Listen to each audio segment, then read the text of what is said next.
Good afternoon. The Shir is Leida Nishmas Tzvi Dov Ben Chaim Pesach. Moving on up. And Refuah Shalema L'Havdil Ben Chaim L'Chaim Refuah Shalema. Okay, Refuah Shalema Yisrael Ben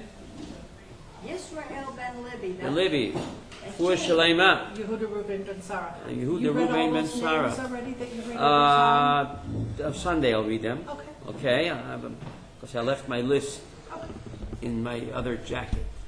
Okay, now I have a good word on the. Before we begin, I have a good word on the Parsha, Ruben. It's the Parsha speaks about the plagues. It says about Ta'alat Sfardeya. You have the books; you can look it up. Everybody's got one. Exodus 8, Exodus 8, Pasuk 2. Exodus 8, Pasuk 2. Before we get to the Haftorah, I'll show you something very important. Wonder how the English translate that, Ephraim. You have one, Exodus 8, Pasuk 2. Here it is. Ruben, you have that? Exodus 8, Pasuk 2. Can you read the English? 8, Pasuk 2. I'm having trouble finding the two here in the English. The two. The Hebrew, but I don't see Aaron stretched out his hand on the waters of Mitzrayim, and he brought up. Right. And And the frogs came up. And the frogs came up. But Sfardeya doesn't mean frogs. Beautiful, Ruvain. You must have ESP. It doesn't say Vatalat Sfardim that the frogs came up. Ruvain, what does it say? And the frog came up. The frog came up. So why are you playing around with the text? It says one frog came up. It came from the deep. Oh, he must have split into millions. So the English says frogs. But the Hebrew doesn't say that. Chanoch, it says frog. So Rashi wonders. So Rashi said it was one frog that came from the deep, of one big one, and the Mitzrim kept hitting it, and as they kept hitting it, it kept what? Multiplying more and more and more. Right? Regurgitate. So the question is, Beryl, so stop hitting it. Why keep on beating it? Leah. And we know that Torah is not a history book, Yehuda. What do I care? Was one frog or many frogs? Torah is GPS. What do I care what kind of frog it was and how many? The Torah is not history. Torah is GPS, God's personal system. So my Rebbe explained, this is the way when a person gets angry, stop. Don't go on beating Don't go out beating the frog. When a person gets involved in an argument, he gets all heated up. He loses control. Instead of stopping, you make it worse by beating a dead horse. The Mitzrim was so angry and frustrated that they just couldn't stop beating the frog. Stop already. But this is the way when a person argues, this is the way that you just can't control yourself. You go on beating a dead horse. I have to have the last word. Stop already. No. How do you kill an argument? Just walk away. The Mitzrim couldn't walk away. That's the way it is with anger. You can't stop. So you continue to beat the dead frog. You go on beating, and you can't stop. But this is the message in life. How to stop an argument? Just stop. But they just couldn't. I gotta beat it more and more. Stop already. Ephraim, what a powerful message. Not a history lesson. This is the way to stop an argument. So you don't have the last word. So walk away. Stop already. What? Beryl, what? It's like Mida connected Mida. Go ahead. That as much as they beat the Jewish people to a pulp. Right. The Jews kept multiplying. The Jews kept multiplying. Very good, Beryl.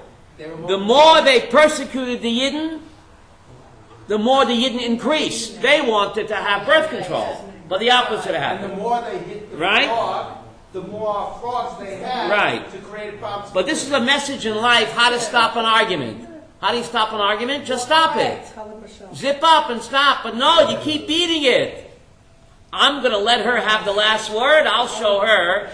Right? And not the way. Now, were these frogs Ashkenazi or Sephardi frogs? Oh, for goodness sake. Okay. It's a party or An Ashkenazi frog says ribis, ribbis, ribbis, ribbis. And a Sephardi frog says ribbit, ribbit, ribbit.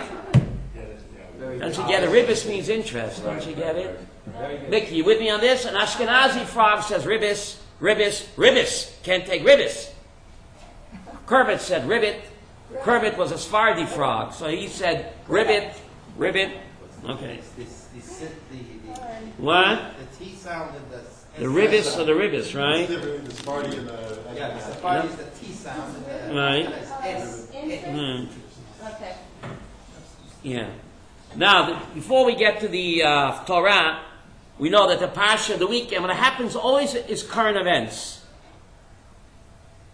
Paro acted, Ephraim, totally irrationally. He's being beaten to a pulp. God is grinding him down. So give in and let the Jews go. He acted totally irrational. And where do you see? In current events, Ruvain, Saudi Arabia. Was that normal? They executed a top cleric, Good. Shiite cleric. It's totally irrational to do that. Let them fight. But what? Exactly. But this is God's game plan. Yeah. Now you have Saudi Arabia against Amalek. Our worst enemy is Fight Iran. amongst each other. They should both be Matzliach. It's wonderful. Right? We should root for both of them. Let them keep See what God did? Just like God hardened Pharaoh's heart in the Parsha, God hardened the heart of Saudi Arabia to do a total irrational act, to execute a top Shiite cleric. Now, Saudi Arabia is going to go to war with Iran. your feet. God is doing us a favor. Let them kill each other. Chanoch. They should both be successful. Don't you see God's game plan? Parsha of the week? Current events? Oh, that's hilarious. That's just amazing. Fighting against Iran, they asked. Iran was our worst enemy. Now they're busy with Saudi Arabia. Let them kill each other. Right. It's so irrational for Saudi Arabia to execute this top cleric. They knew that that's going to cause what? Trouble. Big trouble with Iran. It's totally irrational. Just like by Chazak Hashem and Leiv Paro. Whatever happens in the world, it's all controlled by what? By Kodesh Baruch Hu. God is what? Master of the world. Is master of the world. What about free will? What about it? Yeah. What about free will? Don't we have free will? Sure. But God is moving the pieces. So the analogy is we have free will, but we're playing chess with the Grand Master. Isn't that a beautiful analogy by Arya Kaplan, Zegel Taga Bracha? How does my free will interact with the Grand Master? He has a plan. Yeah. But Arya Kaplan says, yes, you're playing chess with a Grand Master. You're moving independently, but the Grand Master has a way of what? Moving the pieces. You're moving the pieces. Oh. But the Grand Master controls the game. Hashem controls world history, not just Jewish history, but God controls, as we'll see in the Haftorah soon, God controls what? World history. What's happening now with Saudi Arabia and Iran, it's so totally irrational. And yet God is doing that to get this Amalek off our back, Iran, who speaks like Haman. And now they're busy, got their hands full with what? With Saudi Arabia. Now, the purpose of the Makos, Leman Teda Keni Hashem B'Kerev Ha'aretz. To teach that I am God B'Kerev Ha'aretz. If you look at Exodus 8, verse 18, you have the book in front of you. What does that mean? Verse 8:18. Leman Teda, I will separate the land of Goshen. That it shouldn't be the wild animals there. Leman Teda, Exodus 8, verse 18. Ki ani Hashem B'Kerev Ha'aretz. I am God. What does B'Kerev mean? In the whole of Israel? Kerev means in the kishkis. Kerev means in the intestines in Hebrew. God is intimately involved in running the world. B'Kerev. Kerev means the kishkis. What? Isn't that amazing? Now, look at Exodus 8, Pasuk 14, Ruvain. Exodus 8:14. Want to read that? I can read the Hebrew, I can't read the English, because the English it doesn't have a number by the Oh. Sorcerers did the same with the What's dust the of star land. thing, Rabbi? The sorcerers did the same with their black But magic. the dust of the land became lice throughout the land of Egypt. No. Verse 14 says that. Sorcerers did the same with the 14, dust- sorry. with some- Sorcerers did the same with the dust of the land became lice throughout the land of Egypt. No. There are indications to draw forth lice, but they could not. And lice infestation was on man and beast. The magicians and the warlocks, they tried to bring out lice, but they could not. And there was lice in the human and in the animal. What's the message? Even if you feel lousy and you're having a bad hair day, Lousy is a lice. it's God. You're having a bad hair day, you have lice, so you feel lousy. God even controls whether you have a lousy day or a good day. Yeah. Chanoch, what a message. It's not history. GPS, I need to know about lice. God brought lice. Even if you're feeling lousy, Lousy is singular. for right? lice. You It's are, lousy. it's Oh, you're singular. not Lousy. a chance. It all happens, ki ani Hashem b'kerev ha'aretz. It's all a Kodesh Baruch Hu. That's the message of the plagues. It's not so much to punish Egypt, but to educate the Jewish people that God is intimately involved in running the world. And whatever happens to us, good or bad, is only because of Him. But God has many UPS drivers, and He has many messengers. But ultimately, it all comes from what? From HaKadosh Baruch Hu. Please look at the Haftorah, please. See how the Haftorah fits in with current events and the Parsha. The Haftorah is from the book of Ezekiel. The Haftorah in Parshas VaEra, Yecheskel 28.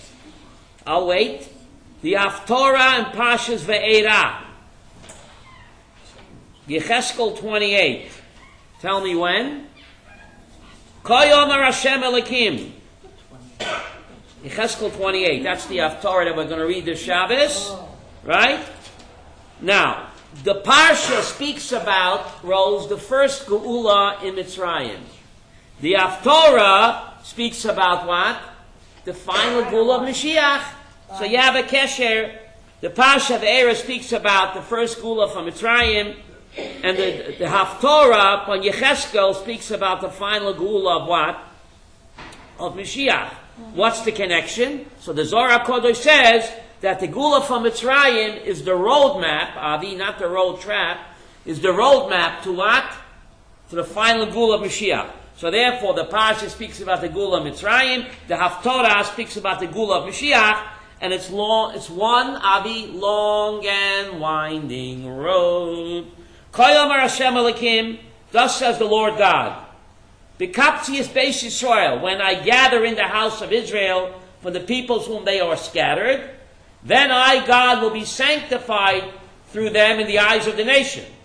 And then they will dwell in their land in peace and security, and build houses and plant vineyards and dwell in security.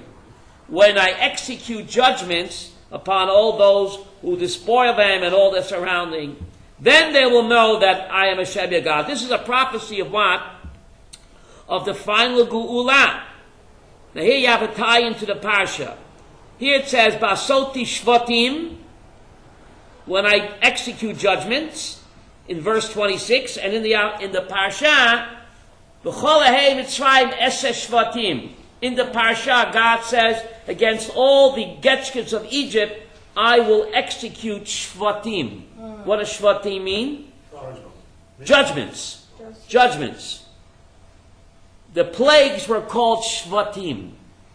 From the root Avi, Shofet. What does Shofet mean? Judge. The root Mishpat. The 10 Makos were God's justice. Justice. Shvatim. Therefore the plagues are called Shvatim, because when God executes punishment, He's doing justice. He's doing Mishpat. And that's the kesha to the Parsha. The Parsha speaks about the fall of Mitzrayim, and the Haftorah, 8 centuries later approximately, speaks about the fall of Mitzrayim again. So you have the kesha between the Parsha and the Haftorah. Yecheskel lived about 2,500 years ago, about 8 centuries after the Exodus. So here is predicting that at the end of time, all the nations that persecuted Israel, just like in the Parsha, God executed Shvatim, punishment and judgment, because when God punishes the wicked, that's mishpat, that's shofet, that's punishment, that's justice. So at the end of time, God will also execute judgment at the end of time on John Balkari, the UN, etc. No one gets away with anything. Look at chapter 29. You have it, chapter 29, verse 1. In the 10th year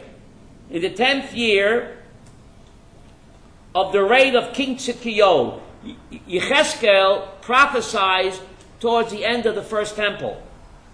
During the reign of Tzidkiyahu HaMelech, he was the last king of Yehuda. So in the 10th year of the reign of King Tzidkiyahu, which was only 2 years before the Chorban, Yecheskel was where? In Babylon, Long Island. He was the only Navi that prophesied in Babylon, Long Island. The only Navi. So King Nebuchadnezzar laid siege to Jerusalem, and Pharaoh sent his army to help Israel. Yiddish? We had a treaty like the Camp David Accords, 2,500 years ago. So Egypt came to help us, to defend us against the invading army of Nebuchadnezzar. So this is coming to him in the prophecy in the 10th year of King Tzidkiyahu's reign, on the 12th month. The word of Hashem came to me. Where was he? Babylon. And God said to him, Ben Adam. What does Ben Adam mean? Son of man. Son of man, direct your face toward Pharaoh, king of Egypt. Now the word Pharaoh is Caesar. This is 8 centuries after the Exodus, Avi. Pharaoh is not a name, it's a title. Yeah. Now, something strange, Ephraim. The only Navi in Tanakh that's called Ben Adam is Yecheskel. Why is that? A Jew answers a kasha, Chanoch. Where the kasha? Oh, beautiful now. Because what's the connection? He's the only Navi that prophesied outside of Israel. Because when you're outside of Israel, you're not in Eretz Kodesh. So? Your status changes. So why is he called Ben Adam? He was, I guess he was more like everybody. Even in Babylon, Long Island, you have to be a mensch. Even when you live in Lakewood or in San Diego, you have to be a mensch also. What does it have to do with prophecy? Ben Adam. He's the only Navi called Ben Adam. And he's the only Navi who prophesies in He Babylon. was the only Navi, period. No, the only Navi to prophesize outside of Israel is Yecheskel. And he's the only Navi that's called Ben Adam. So I want to say that even if you live where? In Babylon, In Cleveland, Ohio, you still have to be a mensch. No, Beryl, you don't like that? I'm making a connection. Go ahead. What? I understand that the land is specifically tied to faith, according to Rav Nachman, and the power of the Nevuah is essential to the land. So why is he the exception? Why? You see, every rule has an exception. Right? Normally prophecy only comes in Eretz Yisrael. Right. That's the rule. But the exception is Yecheskel. Why? Because remember, before the Chorban, years before, there was a large segment of the Jewish people that were taken captive before the Chorban. So they felt abandoned. So Yecheskel went with them to give them the courage. So Hashem continued to speak to him, even though he was in Babylon. So the Yidden who were exiled before the Chorban should be totally what? Mid-Yaesh. Mid-Yaesh. Despair. So he had an open channel even in Babylon, which was the exception to the rule. So even in Babylon, you should still be a mensch. Just because you don't live in Israel, and you live in Las Vegas, you should still be a mensch. I heard that Nebuchadnezzar and the king were kind of like, they weren't enemies at first. Who? Well, Tzidkiyahu swore allegiance to Nebuchadnezzar. But then he betrayed him because Egypt said, we'll come and help you.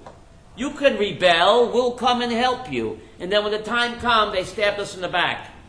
That you can't rely on what? On our so-called allies. Avi, look at it, so incredible how the Haftorah's current They're events. all the same. Right? Yeah, We relied on our allies and they let us down. So who are you lying on? The abomination? He's going to help us with Iran. You're kidding. Reuben said, well, look at the Haftorah. You see how it's speaking to today. Saudi Arabia is Right? helping us with Iran. Right, Saudi Arabia is helping us. Not Obama. Saudi Arabia is helping us. We Right? didn't even ask them. God works in mysterious ways, Avi. Very mysterious. Obama thinks he's so important. What? America just supplied Saudi Arabia with a lot of weaponry. Baruch Hashem. Right? And then he made Saudi Arabia do something so totally irrational to execute the top cleric, who they knew it's going to cause big problems with Iran, but he did it anyway. Anyway, let's move on here. I like it. We are in the Haftorah, that's chapter 29, Pasuk 1, right? In the 10th year, in the 10th month, on the 12th of the month, the word of God came to me saying, Son of man, direct your face toward Pharaoh, king of Egypt, and prophesy concerning him, and speak to them and say what? Thus says Hashem Elohim, behold, I am against you, Pharaoh, king of Egypt, the great sea serpent that crouches within the river, who has said, mine is the river, and I have made myself powerful. Egypt worshipped the Nile, and they also worshipped the crocodile that infested the Nile. Okay, so what does God say to him? You think you're the big, you are the big what? Kahuna? I'm going to cut you down to size, right? I will attach hooks to your cheeks, and I will cause the fish of your rivers to cling to your scales. This is a metaphor that God is going to cut Egypt down to size, just like in the days of the Exodus, 8 centuries later, God is going to cut Egypt down again and bring sorrows on them again. Okay? Because Pharaoh said that he is a deity, right? He said that he created the river. So therefore, you go down to Pasuk 8. You see Pasuk 8? You know why he said that? Why did he say that? He's in denial. He was in denial. Oh. He was in denial. Yes, Hanoch. I'm going to use that. Get it? In denial? What was Pharaoh's vision? How do you think he created the Nile? What did he do to create it? Pharaoh asked Emperor Hirohito in World War II. The Japanese worshipped the emperor. They thought he's divine. Were they insane? So they thought that Pharaoh was divine. Pharaoh said, I created the river. Sure, and he went Right? there every morning. I mean, and, you keep repeating the big lie enough, Ephraim. You keep repeating a big lie enough, what's going to happen? People believe it. People will believe it. That's right. So the Emperor Hirohito in World War II, Avi, they worshipped him as divine. That's good. Because that's what he kept brainwashing the people since kindergarten. I think it's called what? Hypnosis, denial. So Pharaoh kept teaching the kids in the kindergarten that I am what? You look at the movie, they got that part right. They worshipped him as a god. He said he created the Nile. It's just amazing. If you look in Parshas Miketz, Pharaoh had a dream. The cows coming out. Says, Vilhine Omed Al Hayor. Now you got to see this inside to believe it, Ruben. I wonder if the English has it right. And you wonder why it says Al. Is that what you're basing Beautiful. on? Let's rewind the tape. Good thing you have a chumash. Rewind the tape, Elisheva. Go back to the book of Genesis and prove this point, Chanok. You have a good book? You don't have a good book? No?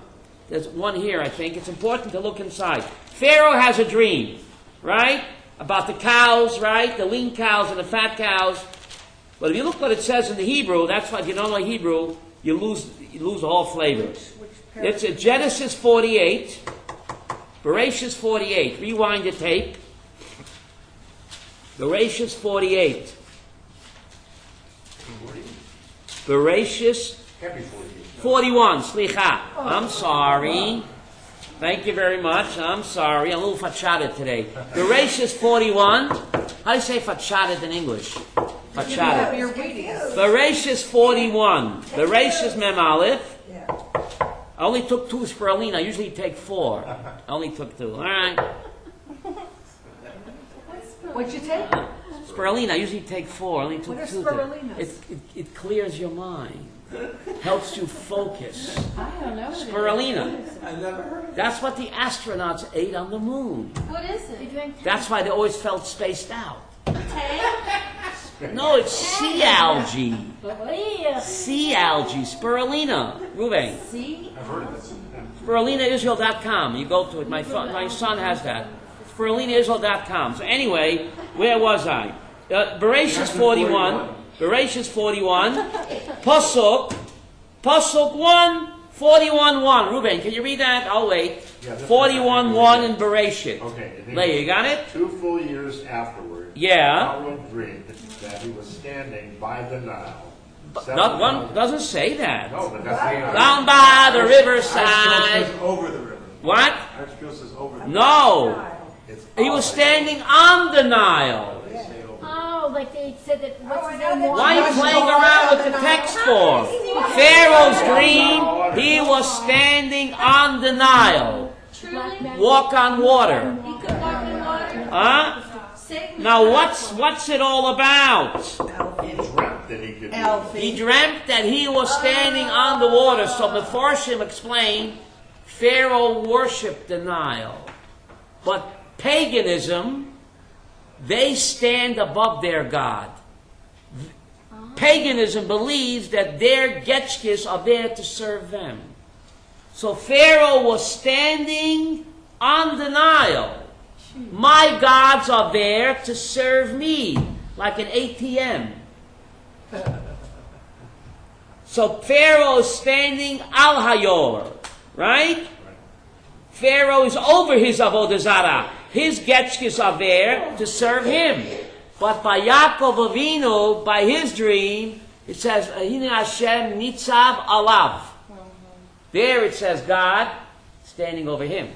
In Judaism, we are there to serve God. So God stands above us. He's not there to serve me. I'm there to serve him. So in Judaism, Hashem nitzav alav. In paganism, it's vice versa. They stand above their gods because their gods are there to serve them. In Yahadut, Hine Hashem nitzav alav. So that's very important because paganism, what's the goal of paganism? What's in it for me? What's in it for me? Right? Judaism, what's in it for God? Keep us on our What's heads in it from for mind God? God. Ruach Hano. What's in it for me? That's paganism. Judaism, what's in it for God? I'm an Evet Hashem. Right? The highest title a human being can be called is what? Evet Hashem. Right? I'm there to serve HaKadosh Baruch Hu. So anyway, let's get back to the Haftorah here. We're back in the Haftorah. I wonder what page that is. Yecheskel 29, the Haftorah Parshas VaEra. Okay? No. It's the Haftorah VaEra, 29. which is Yecheskel 29. Okay?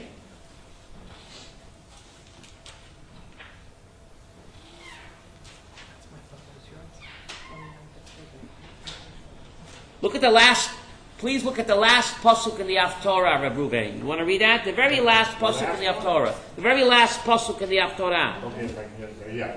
I don't know where it starts, but no more, maybe? Vayoimahu, on that day. On that day. Vayoimahu, yeah. Echad u'shma echad. Vayoimahu, says the prophet. On that day, which day? When Mashiach comes, atzmiach keren lebeis Yisrael. I will cause the power to sprout from the house of Israel. And I will grant you an opening of your mouth in their midst. The Yadu Kani Hashem. And then the whole world will know that what? I am God. Mashiach is called Tzemach. Avi, what does Tzemach mean in Hebrew? Plant. Tzemach means a sprouting plant. Because Mashiach will come like a plant grows, slowly, gradually. Bayoim Ahu, on that day, atzmiach, I will make sprout, keren. Keren means a horn, because the animals' horn, that's the symbol of their strength. Atzmiach keren lebeis Yisrael, u'lecho etem, to you I will grant, pischon peh betocham. What does that mean? You, B'tchiyat HaMeisim, when Mashiach comes, who will be our spokesman to the UN? Who will be our ambassador to the UN? No, Yecheskel. Hello. It's just incredible. Ephraim. God is telling Yecheskel, when Mashiach comes at B'tchiyat HaMeisim, you will be the ambassador for Israel in the United Nations. Later, that's what it says.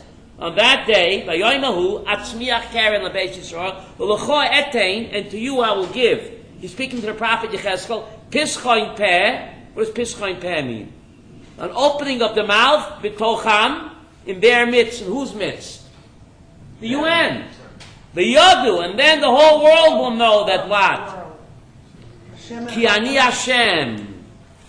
When Yecheskel will be our ambassador to the United Nations. That's pretty amazing. Yecheskel will be our ambassador to the United Nations, wasn't it? Wow. Very interesting. In the Parsha, if you go back to Shemot 6, Pasuk 23. Shemot 6, Pasuk 23. That's Shemot 6, Pasuk 23. But that's where it is. Avi, where is it? You ain't got a good book, Avi? Shemot 6:23. It says, Aaron married Elisheva, the daughter of Aminadab, the sister of Nachshon. Rose, you have that? The English have it correctly? Exodus 3, verse 23. Aaron married Elisheva, the daughter of Aminadab, the sister of Nachshon. Why did you know that for? Chanok, the Torah is not a history book. The Torah is God's GPS, Ephraim. What does GPS mean? God's personal assistant. God, I need to know, 3,328 years ago, Elisheva married, Aaron married Elisheva, and she just happened to be the sister of what? Why should I care? Torah is not a history book. Chanok, the Torah is GPS. Says Rashi, quoting the Gemara of Baba Basra, and here you learn out, when you marry a woman, you should check out her brother. Because chances are the kids are going to turn out like what? Like Uncle Max. Like Uncle Max. The tendency is that the children take after their uncles. So why did Torah tell me that Aaron married Elisheva, the sister of Nachshon? To teach why did Aaron ask Elisheva for a date? Because she had a superstar tzaddik brother, Nachshon, the prince of Shevet Yehuda. He's the guy that jumped in first into the Red Sea. That's why he dated the sister. So if you want to have a good shidduch, you should check out what? The brothers. Because chances are the kids are going to turn out like what? Uncle Max. And the Ramban says, how is it possible, Rose, that a righteous woman like Rivka should have a wicked son like Esau? Oh, because of the brother. The brother. Who was her brother? Lavan. Lavan. Yeah, but So when Esau took after Uncle Lavan. Even though she was righteous, her husband was righteous, and that a low life like Esau, because the kid sometimes, more than sometimes, turns out like Uncle Lavan. But if Don't have a you lot get of, it? If you have a lot of sons, it could be a different. Okay, so that's good. At least the one brother is kosher, that's okay. But Rivka only had one brother. Beryl. He ain't heavy, he's my brother. He only had one brother, a lowlife, Lavan. The word Lavan spelled backwards is what? Naval. Naval means lowlife. Lavan means whitey. Remember Whitey Ford? Lavan means whitey because on the outside, Reuben, he believed he was lily white. Right. But inside, backwards is Naval. He was inside, he was a lowlife. So a righteous woman and a righteous father and a righteous parent, they had a Esau because children take after their Uncle Lavan or Uncle Max. Rabbi. But the question is, why did this great tzaddik have a name like Nachshon? What does Nachshon mean? Like a Nachshon. Snake man. Snake man. Snake man. He's not an Indian. Yeah, not sure it is a snake. Why does this great tzaddik called Snake Man? Reminds me of a story, Ruben. Now, all my stories are true, but some didn't happen yet. This Jewish boy, Irving Goldstein, who lived in Bensonhurst, won a scholarship to a college in North Dakota. And he never left home. His mother said, Irving, you're going off to North Dakota in the college. Swear to me you won't bring me home a shiksa. Swear to me. So Irving swears. Lo and behold, a year later, in North Dakota, he falls in love with a shiksa. Not only a shiksa, she happens to be an American Indian yet. Not a regular shiksa. So they fall over to get married. So they're going back, they fly back to New York, they come to Bentonhurst. He's very nervous to face his mother. He's promised he won't become a shiksa. Right? So the shiksa says, well, let me talk to your mother. We American Indians know how to speak. I'll be able to win her over. Her name happened to be Sitting Deer. Not Sitting Bull, her name was Sitting Deer. Not Sitting Bull. This is no bull. We American Indians know how to speak. We have a way of winning a heart.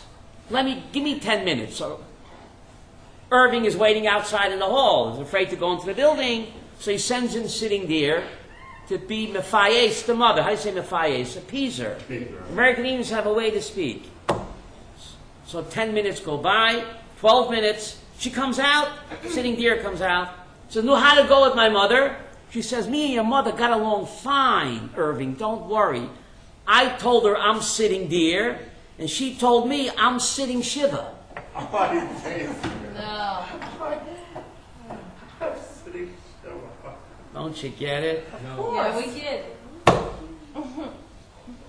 Don't get it? Beryl. He doesn't. Sitting Deer, Sitting Shiva. Nebuch and Sitting Shiva. Lo Yeleinu, your son marries a shiksa. Lo Some Yeleinu. people sit Shiva for their kids. Sit but Shiva, they- Nebuch. yeah. Rabbi. So, but Sitting Deer thought, I'm Sitting Shiva. I'm Sitting Deer. Get it? Right. They got along. Can't we all get along? Yeah. Before What? part before we were talking about you need to examine the brothers. Right. That also is true because of Allah, isn't it? I mean, because you want to know who you may have. Husband, Shalom, Aaron passed away. She might have to get in Yivaret marriage, Yibam, with one of the brothers. No. And if he's a Not her Russia. brother. It would be his brother, right?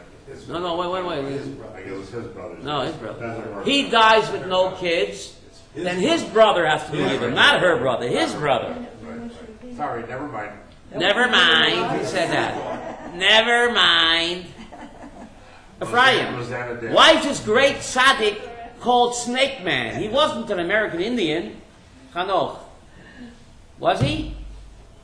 This great tzaddik Nachshon, he's the first guy to build into the Red Sea and it split, right? Why was he called a Snake Man? So, the Talmud tells us that a person's tafkid is contained in his name. That's why it's very important to go by your Hebrew name. Your tafkid in life is in your name. This tzaddik's tafkid was to teach. The Talmud in Sota tells us that the nachash, you give him filet mignon, and you give him a chocolate malted. It all tastes like dirt to him. Right. I love chocolate malteds. Right? But whatever you give a snake, he has no taste bud. It all tastes like dirt. So this tzaddik's tafkid in life was to teach you have to enjoy life. But you have to know that all the pleasures of this world are like dirt when you compare it to what? Olam Haba. Yiddish Leah, he wasn't an American Indian. But Nachshon, yes, you're supposed to enjoy world. Hana'ah. But you have to know that all the pleasures of Olam Hazeh are like dirt when you compare it to what? To Olam Haba. And the reason the snake And that was his... Yeah, go ahead. only tastes dirty is because of the curse that they had back at the beginning. Yeah. Right? Mida keneged mida. He tempted. Right? Mida keneged mida. Right? So he... But anyway, very difficult. So who did he marry? You take a look, the next verse, Reuven, you have it? We're still in Exodus 6, Pasuk 25. Elazar ben Aaron, who did Elazar marry? Elazar, so they had 4 sons. Elisheva and Aaron had 4 sons, right? Who are the 4 sons? Nadav, Yevihu, Elazar, V'Yitamar. Putiel's daughters, and born in Pinchas. Elazar, the son of Aaron, who was his mother? Elisheva. He married the daughter of Petuel. That's what it says, right? Putiel, yeah. Petuel. Right. Petuel. What, so what do I need to know that for? Who care who he married? Ephraim. Rashi says, who was Petuel? He was of the daughter, he married a granddaughter of Yisro, that Yisro used to fatten calves to Avodah Zarah. Right. Bizarre Rashi. No? Yehuda Lev, listen to me. I need to know for the year 2016, Ruth Barrow, are you with me on this? That Elazar, the son of Aaron, married the daughter of Petiel. His wife was a granddaughter of Petiel. Who was Petiel? A granddaughter of Yisro. Why was Yisro called Petiel? Petiel from the word pitem. He used to stop agolim for Avodah Zarah. Before they gave a getchka, an offering, they would stop it. They would fatten it up. Like we do for goose liver. Goose liver, right? So, Yidis, Elazar, the high priest, after his father died, he married a granddaughter of Yisro. Yisro is called Petiel because he fattened calves to Avodah Zarah. You understand this, Rashi, Ruvain? Nope. Later on in Pinchas, they accuse him of it being forcing Avodah Zarah, and that's where they get it from here. From Pinchas. Beryl, you with me on this? What's it all about? Now, first of all, the Talmud B'Metzia tells us in Rambam that you're not allowed to remind a convert of his previous evil past. You can't remind about tshuva. You're a Rebbitzin. You were a go-go dancer in Las Vegas. Now you're a Rebbitzin. You know, it's a terrible sin. Ruvain, it's a terrible sin. To tell a convert, now you're a Rebbe. You used to fatten calves to Avodah Zarah. The Rambam says it's 36 Averis. If you tell a ger, now you're a big tzaddik, you used to fatten calves to Avodah Zarah. You commit 36 sins. Right, because it's convert, that's right. Yeah. And just for Baal Tshuva? Baal Tshuva, it's one sin. If you stick it to Baal Tshuva, it's one sin. You stick it to a convert, right? Exactly, Beryl. Yisrael was a convert. Now you're a big Rebbe. You used to be a pagan priest, used to fatten calves to Avodah Zarah. 36 Averot. You're Messiah, a ger, you get 36 Averot. But Metzia, page 59, and the Rambam codifies it. So doesn't God follow his own Torah? No, this shows, What do you know? God doesn't shows follow. us the power of tshuva. This is You're what not it listening says. to me. We just said if you remind a ger of his wicked past, Because he you went get back. 36 Averot. Didn't he go Doesn't back? God follow his own rules? Didn't he go back though? Elazar married the granddaughter of Yisroi, who's not called Rabbi Yisroi. He's called what? The fattener of calves of Avodah Zarah. Oh, so the- How did the Torah do that, Rose? Doesn't God follow his own rules? That's a bomb kasha from bomb land.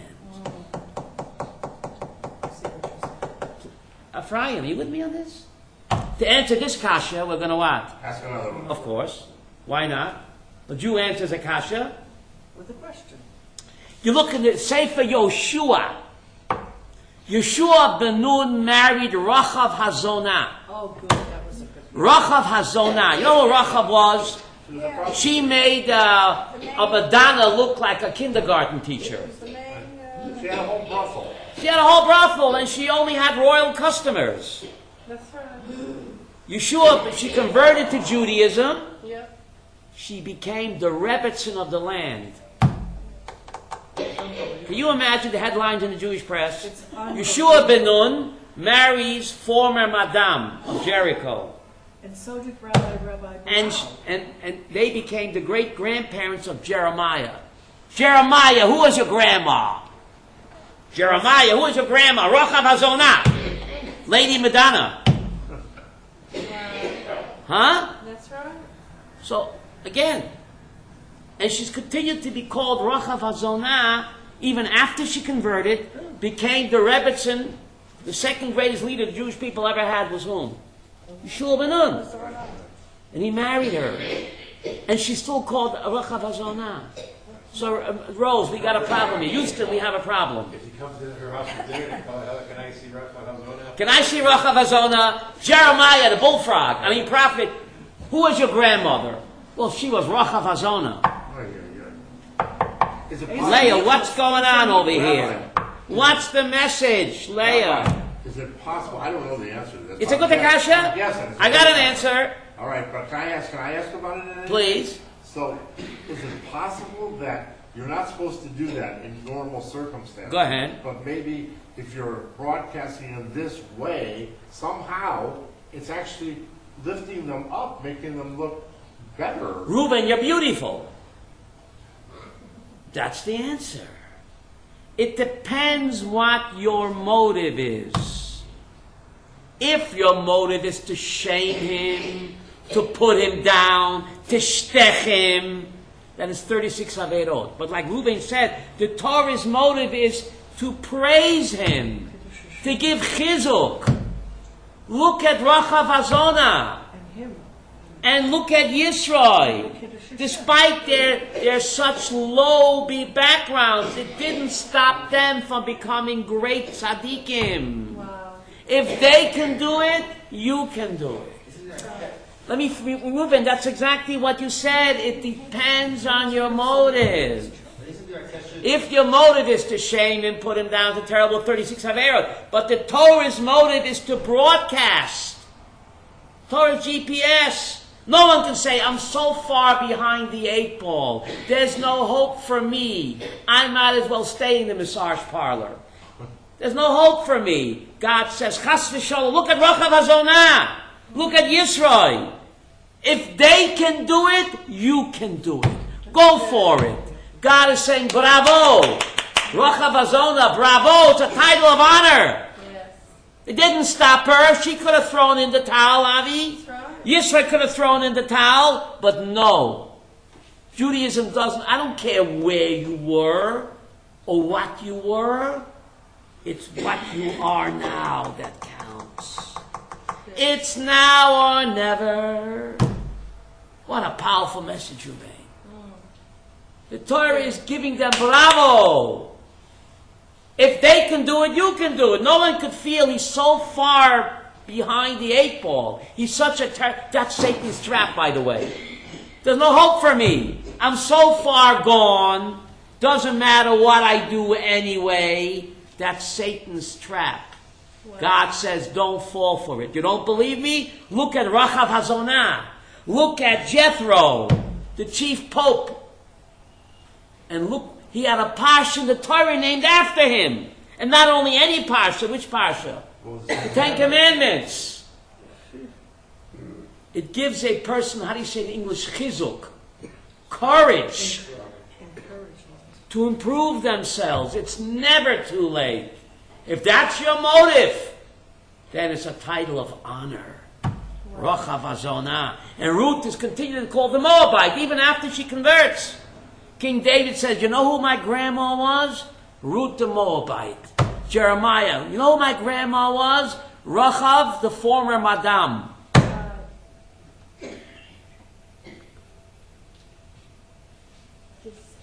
Hope and courage. That it's never to look how much God loves you. I don't care what you did in the past. It's what you do now that counts. What a powerful message. Yes? Yeah. Reuben, thank you. Let's hear this. So where did it all fit in today's picture with this concept of yichus? That's nonsense. The roots are very. That's humble. nonsense.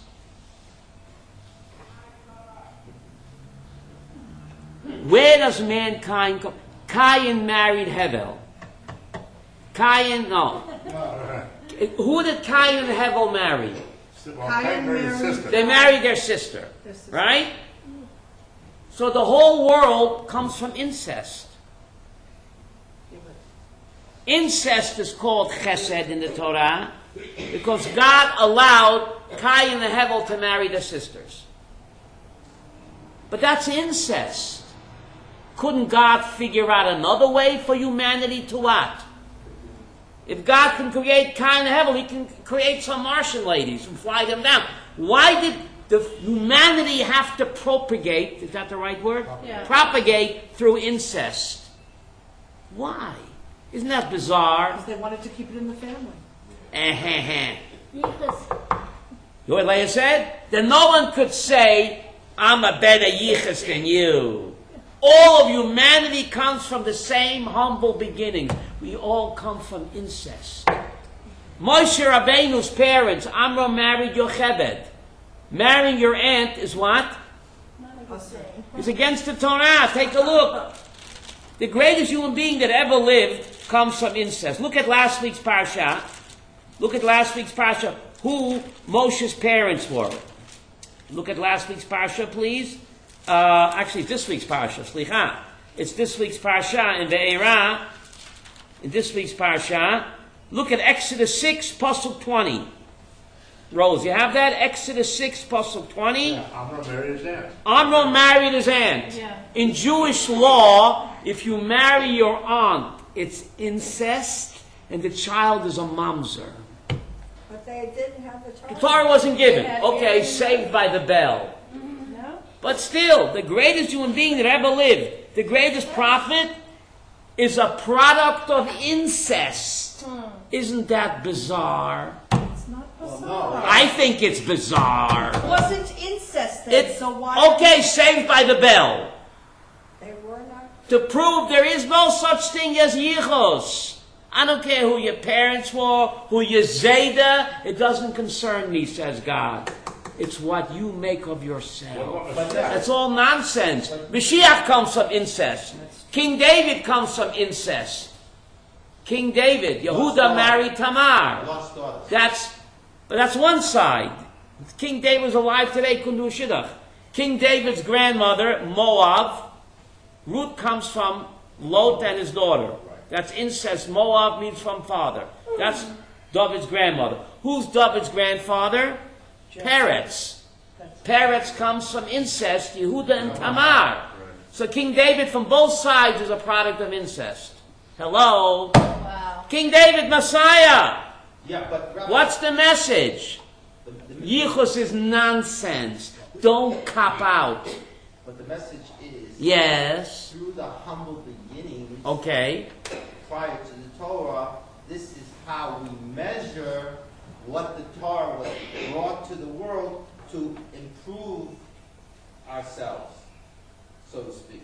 In other words, how do you know, to do yibum and this and that? Yeah. It's to separate ourselves between before the Torah was given, which was not Kodesh, Yeah. to the Kedusha that was given to us from All right. the Torah. But I think it's very strange that two greatest leaders the Jewish people ever going to have, Messiah and Moses, both are a product of incest, Ruvain. I don't think it's a coinky dinky. It's to answer Beryl's question that Yichus is a cop-out. It's nonsense. And the kids It only matters what you are. What, Leah? What? The Imahot and Avot were, they said if they were alive now, none of their kids or them could get into Could go to Yeshiva Shidduch. or Beis Yaakov because of their Yichus. King They David couldn't get into any. Could King David do a shidduch today? I don't think so. I don't think so. It's pretty good looking. Well, thank you very much. Toda rava.